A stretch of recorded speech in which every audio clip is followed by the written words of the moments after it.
Қазақ эстрадасының жұлдызы Айгүл Иманбаева өнердегі ағасы Кеңес Дүйсекеевтің қазасын әлі де толыққанды қабылдай алмай жүр. Өнер иесі белгілі композиторды есіне алып, оған сағынышқа толы жазба арнады. Иманбаева Instagram парақшасында жеке мұрағатындағы видеоны жариялап, марқұм композитормен өткізген ерекше сәттерін есіне алды. Аталмыш бейне жазбада қос жұлдыздың ән жазу үрдісі көрініс тапты. Дүйсекеев музыкалық аспапта әуенді ойнаса, Иманбаева ән салып жатқанын көруге болады.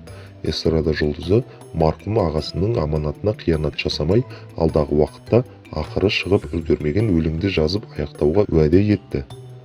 Қайран Кеңес ағамай, самолетте отырып, ағамның мені шақырып алып, маған арнап, аттай қалап берген әні есіме түсіп, видеоны ақтарып көңілім босап кетті. Ағау, аманатқа қиянат жасамаймын, бұйыртса жазып бітіремін.